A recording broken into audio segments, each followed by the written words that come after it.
o que eu fico pensando, olha quanta coisa acontecendo, cenário doméstico, cenário internacional, a gente tem um volume de informação muito grande, um volume de desinformação muito grande, e como é que fica o investidor no meio de tudo isso?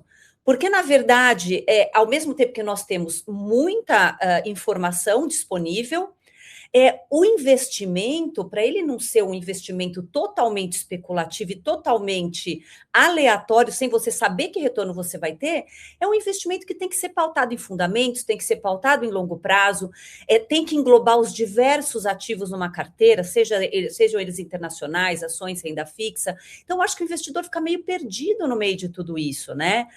A gente tem o cenário sendo complicado, mas o investidor, muitas vezes, não é uma pessoa do mercado financeiro, quer dizer, ele tem o trabalho dele, né, ele tem outras questões a pensar, e ao mesmo tempo ele fica achando que deve operar todo esse cenário por causa desse boom de informações, e a gente sabe que, na verdade, como é interessante ter uma carteira super diversificada em todos os tipos de ativos, para que essa pessoa, seja ela pode ser de um perfil mais conservador ou de um perfil mais arrojado, mas ela tem que sobreviver ao mercado e às notícias. Além de tudo, a gente tem ouvido falar de El Niño e de outras coisas, e como vão ficar as commodities, e o Brasil...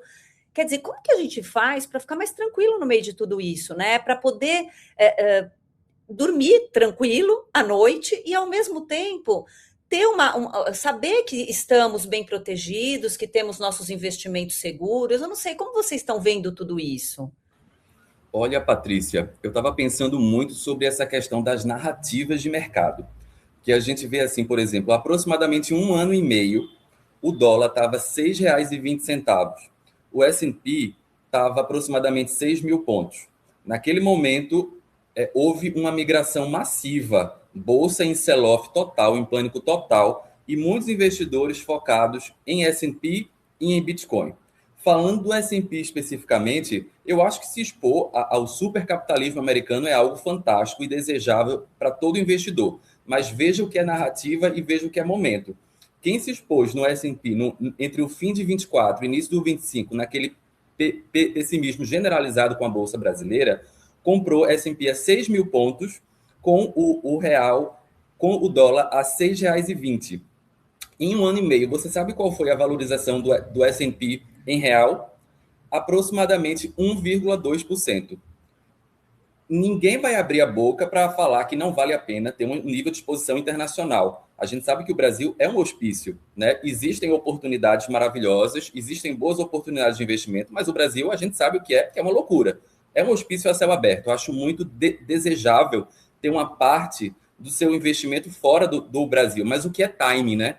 O que é timing? Você pega assim, por exemplo, comprar o S&P naquele momento de uma narrativa forte, se mostrou nos últimos 18 meses um investimento de baixa qualidade. Por outro lado, a gente viu um otimismo exagerado aqui no Brasil no início do trimestre. Era o tal do Hello Trade, né? Era o Hello Trade que os mercados emergentes iam bombar, que o Brasil seria beneficiado, né, pelo aumento do petróleo, e a gente sabe que certas narrativas não ficam de pé. Essa é a verdade, né? E o que se viu no mercado brasileiro foi uma fuga relevante de capitais, né? Ações nas máximas históricas que em menos de 2 meses, eu acho, já tiveram de valorizações muito expressivas, inclusive. Não, e assim, ninguém tem bola de cristal. Eu acho que isso demonstra o quanto a gente tem que estar preparado para os mais diversos cenários, porque por mais que se façam projeções, tanto economistas, pessoas experientes, nós nunca conseguimos cravar o que vai acontecer daqui para frente. Às vezes, o momento todo indica que a gente ia ter ia sair daquele voo de galinha que a gente vê aí na nossa bolsa, e agora ia decolar, ia passar dos 200 mil pontos, e no fim, o que a gente viu é que na hora que estava todo mundo ideia, o que acontece com o investidor? O investidor começa a entrar nessa hora, é na hora que todo mundo fala de mercado, não, agora vai bombar, agora... Aí o investidor entra. E aí ele entra no mercado de renda variável e acaba tomando um susto tão grande que ele acaba comprando no topo, vendendo no fundo e acaba ficando assim, não quer mais saber de renda variável. E aí a gente acaba deixando toda essa possibilidade de ganhos na mesa. Porque o investimento é muito mais do que comprar um cenário que você sabe o que vai acontecer. É conseguir cuidado mental, inclusive, né? Porque com tudo isso acontecendo, quem aguenta as quedas, quem consegue comprar ativos com bons fundamentos, em momentos onde a dificuldade no mercado, a visão é turva, mas você diz, não, espera um pouco. Eu vejo que essa ação, esse fundo imobiliário, esse ativo, ele tem fundamentos sólidos. Então, embora tenha todo esse ruído, eu vou investir aqui. Porque, inclusive, né, pessoal, coisas que já caíram bastante, mas que continuam boas, elas têm uma probabilidade até menor de que caiam muito mais, de que você. Então, assim, engraçado, né? Até vou querer que vocês comentem isso. Na verdade, o grande retorno, primeiro que tem aquela conversa, né? Que ele não está nem na compra e nem na venda, ele está na espera, ele está naquele tempo que você fica investido, que isso é muito legal. Agora, o retorno de um investimento, ele tem que estar no longo prazo, porque senão a gente está fazendo aí um jogo, a gente está tentando especular, e aí a coisa pode ser muito feia, né? Só um ponto, Patrícia, que para destacar na fala do Milton, ele lembrou bem, né, sobre essa mudança de narrativas que ocorreram, né, nos últimos meses, e a gente viu ali no início do conflito no Oriente Médio, se montando ali, saindo diversas notícias para a carteira agora para a gente ter, né, com esse início do conflito. E a gente viu os investidores, de maneira geral, separando países que são exportadores líquidos de petróleo de países que não são, né? Então, esses países aqui vão ser beneficiados, né, e esses não vão ser. E o Brasil, né, como o Milton falou, por ser exportador líquido de petróleo, terminou entrando na caixa ali daqueles países que poderiam até, na margem, serem beneficiados com esse conflito no Oriente Médio, né, por conta de toda a receita que entraria aqui, a arrecadação, tende a valorizar também o nosso real, e isso de fato até aconteceu no primeiro mês ali do pós-guerra, né? Se vocês lembrarem bem, o Brasil teve um desempenho bem resiliente ali no primeiro mês pós-guerra, desempenho até acima das ações de tecnologia dos Estados Unidos. Só que aí bastou ali um resultado positivo, né, de uma empresa de inteligência artificial e tudo mais, que essa narrativa dentro de um mês já mudou completamente e o Brasil entrou nessa espiral mais negativa, né, de perder o fluxo estrangeiro e tudo mais.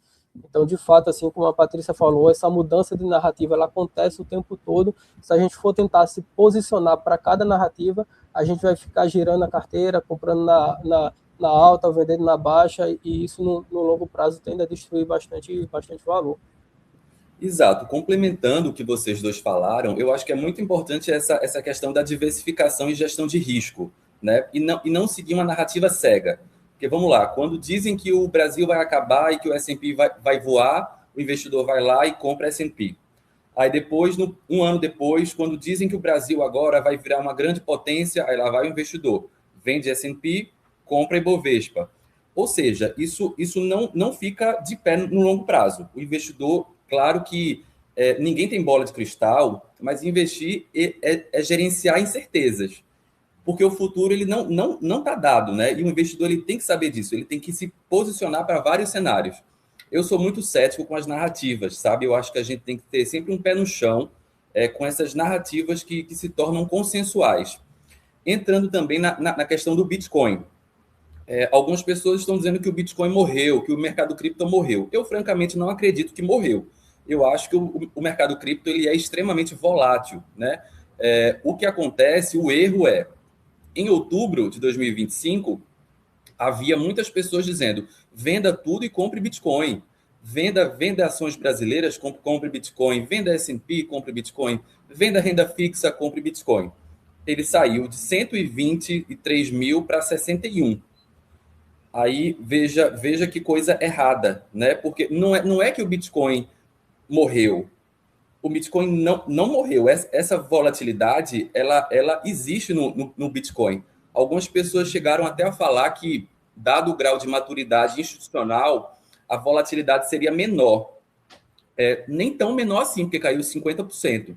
Isso não quer dizer que ninguém possa se expor ao mercado cripto, mas a gente tem que ter muito cuidado. Isso evidencia o nível do cuidado que o investidor tem que ter com as narrativas de mercado.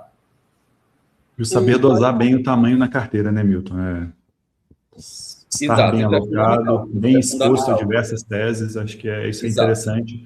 Aquela visão de médio e longo prazo, achei interessante uma tirinha que eu vi tem pouco tempo, olhando um investidor, um analista da década de 2000, ele tinha na tela gráficos, ele tinha balanço, ele tinha, enfim, números financeiros, e um investidor hoje da década de 2020, 2025, agora 2026, ele tem um Twitter aberto. Então, assim, o que está ditando mais o mercado hoje talvez seja as notícias de curto prazo, enfim, as volatilidades do dia a dia que são normais, mas que talvez pelas notícias estarem sendo disseminadas de forma tão instantânea, né, isso traz um pouco mais de volatilidade na veia.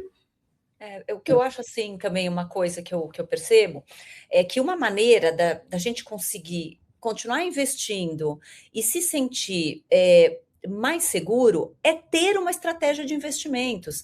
Então, na verdade, não é o mercado quem vai dizer o que você vai comprar, o que você vai vender, você tem que ter uma estratégia.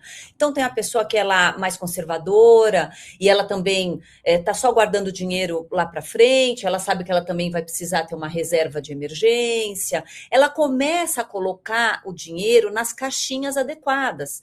Então, se você precisa ter uma reserva de emergência maior, porque você, de repente, é uma pessoa que tem um emprego mais instável ou é um profissional liberal, então você sabe que vai precisar ter um volume maior. Num produto pós-fixado, onde você sabe que você não vai ter uma volatilidade muito grande, que todo dia o teu dinheiro vai render um pouquinho. Mas daí eu também tenho ali um dinheiro que eu quero guardar para minha aposentadoria e ainda tem 20 anos de idade, então eu posso correr um pouco mais de risco, então eu vou alocar ali. E a partir do momento que você desenha essa carteira e que você decide que vai ter 50% aqui, 30% ali, 20% ali, a própria carteira acaba te mostrando em qual ativo você deve aportar. Isso é muito interessante, porque se você decidiu que tem que ter 30% nesse produto de liquidez e de repente você vê que isso aumentou muito e que diminuiu ali a sua alocação que você tinha colocado para ações brasileiras, por exemplo, agora é o momento de comprar essa classe. Essa classe provavelmente está descontada, você vai encontrar as oportunidades, vai aumentar a sua exposição ali, e conforme a carteira vai te demonstrando aquilo que está ficando fora da alocação primeiramente estipulada, você pode se desvincular um pouco das notícias e estar mais aderente aos seus próprios objetivos, né?